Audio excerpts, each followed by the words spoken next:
Vous aussi, venez vous confier à Olivier Delacroix au 01 80 20 39 21. Minute 47, 48 même, sur Europe, et on accueille Lionel pour finir cette émission. Bonsoir Lionel. Bonsoir Olivier, bonsoir.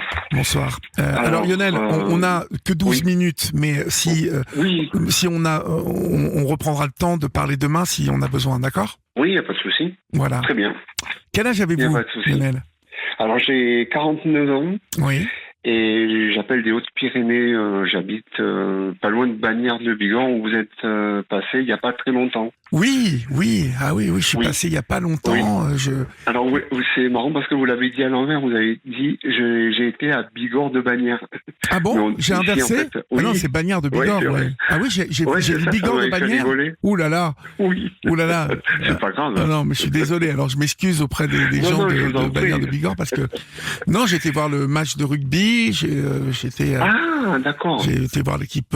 Alors c'était les jeunes qui jouaient en ouverture. J'ai pas pu rester pour le match de l'équipe première parce que je suivais un jeune du coin dans le jeu d'Olivier et donc du coup voilà, et donc j'ai passé 2 jours et demi là-bas. Super, j'ai adoré. Mathias. Avec Mathias, exactement. Okay, avec Mathias, avec Mathias. Ouais. Et c'était super. Mathias étant super déjà, lui, c'est une énergie, ce garçon.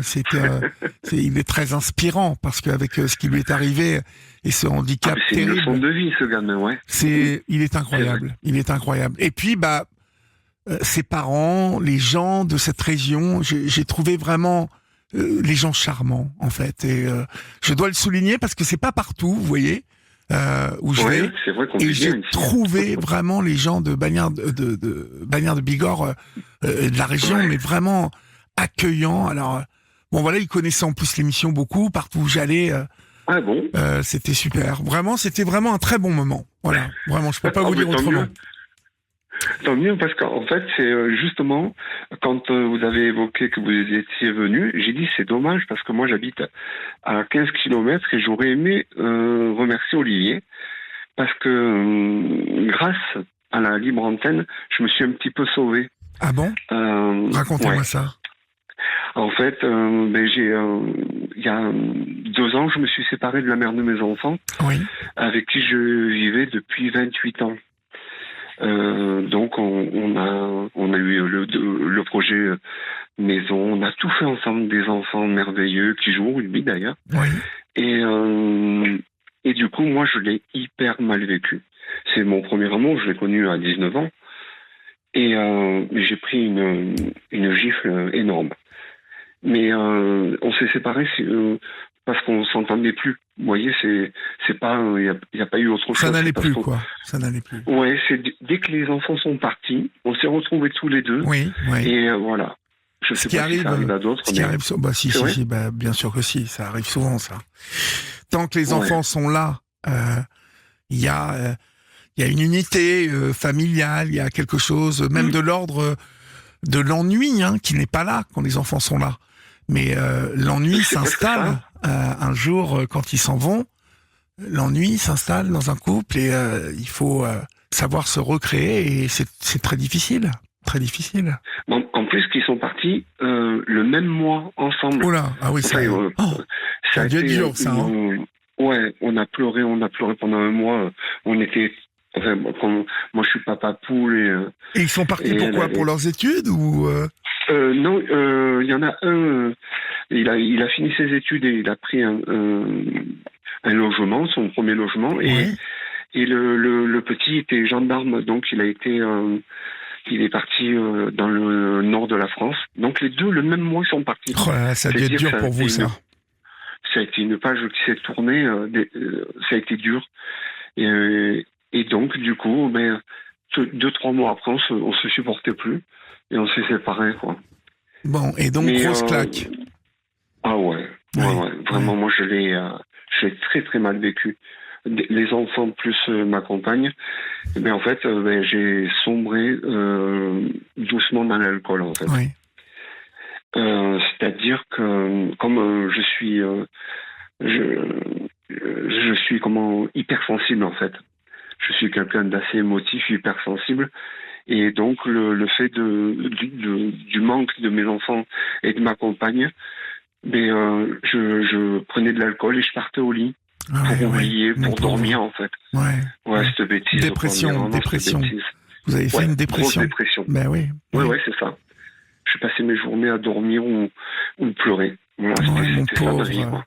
Quel âge vous avez, vous m'avez dit, Lionel? J'ai 49 ans. Oh là, vous êtes jeune en plus, dis donc.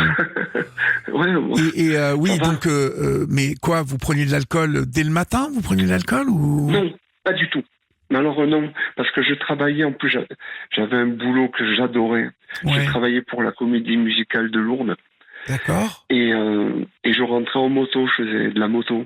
Ouais. Et en fait, si vous voulez, je rentrais le soir et j'étais tout seul. Et là, je buvais à ce moment-là. D'accord. Ouais. Et pour partir au lit. Mais non, la journée, je buvais pas, par contre. D'accord. Ok. Et donc, j'ai eu peur. Je me suis dit, oh là là, je vais glisser dans l'addiction. Oui. Ouais. Je m'en suis rendu compte. Donc, je me suis vite précipité sur un centre d'addictologie, pas loin de chez moi. Et du coup, j'ai fait quelques groupes de parole. J'ai vu un infirmier. Mais un jour, en rentrant de la Comédie Musicale de Lourdes, je suis rentré chez moi, j'ai bu de l'alcool, j'ai repris la moto et j'ai eu un grave accident. Oh, mais un très très grave. Ah, ouais. Ouais. Et très très grave, vous vous êtes fait quoi? En fait, j'ai eu 37 fractures. Oh là là, d'accord. Ouais. 4 fractures ouvertes. Oh là là. Poumon perforé. C'était il y a combien de temps, ça? C'était il y a 2 ans. D'accord. Il y a 2 ans. Et j'ai fait un an de rééducation. Là-bas, et quand je suis ressorti, à Bagnères de Bigorre, dans l'hôpital où je suis allé, là. C'est ça. Ouais, vous remarquez, vous étiez pas loin, vous avez eu votre accident, et puis boum, à Bagnères de Bigorre, vous avez de la chance d'avoir un centre hyper performant pour ça. Mais oui, en plus, le cadre est quand même sympa. Ah bah c'est bien, puis j'ai rencontré le personnel là-bas, d'ailleurs. Comment il s'appelle ce centre?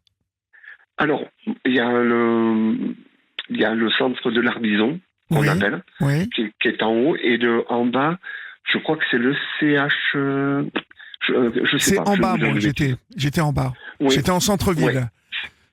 Oui, c'est ça, au centre-ville. Voilà. C'est là où il y a des graves. Voilà. Et il y a une équipe de soignants. Ils sont chouettes. Formidable. Là, je dois saluer la jeune femme qui s'occupe de la communication aussi, qui nous a accueillis. Voilà, tout le monde nous a super accueillis. Puis bon, j'ai pu parler avec des patients qui étaient là. Et qui étaient là depuis un moment. Certains depuis 6 mois, 8 mois. Enfin. Ouais. Il y a des pathologies un peu lourdes. Ouais. Mais bon, revenons à vous. Donc, vous êtes resté. Oui. Vous êtes resté un an là-bas. Un an, ouais. Ah bah ouais. Électrochoc, du coup, donc. Quand je suis... Oui. Ouais. Mais on va se reparler demain, parce que vous allez me raconter tout, parce qu'on peut pas en quelques minutes se raconter cette histoire. Ouais, je comprends. Mais en plus, il faut.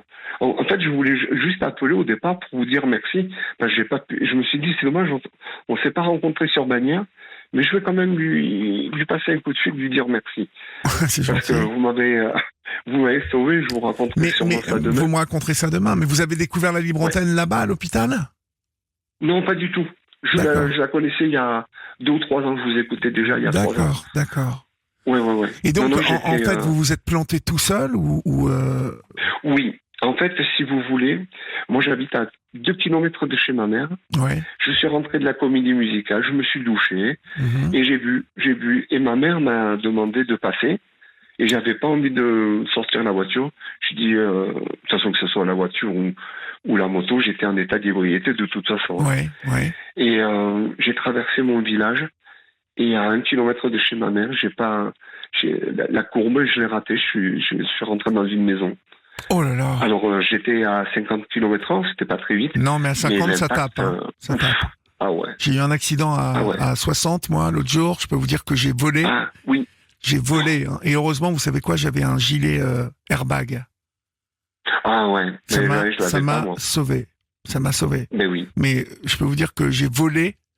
comme un oiseau, hein. Et je fais 97 kilos, 96 kilos. Donc, je suis quand même un bon bébé, quoi. Et je peux vous dire que j'ai décollé, mais comme si j'étais une petite balle de plastoc, là. Ping! Ah, ben on n'est rien. Hein. Ah, on n'est rien du tout. On m'a dit que je m'étais écrasé comme un moustique, on m'a dit. Ah, mais sur oui. le mur. Bon, mais vous me raconterez demain si le boulot, tout ça après, si vous avez perdu votre boulot, ou si vous l'avez récupéré. Non. Bon, mais non, mais on parlera justement de toutes les conséquences que peuvent avoir. Ouais. Parce que dans votre histoire, demain, on parlera du couple, hein, justement, du fait de la séparation, et puis on rentrera un peu en profondeur de tout ça, et puis on évoquera aussi justement le départ des enfants, et puis l'addiction ensuite qui prend avec la dépression. Donc il y a beaucoup de choses à aborder dans votre histoire demain. Oui, puis je pense que c'est important puisque ça m'a aidé. Je pense que ça peut aider.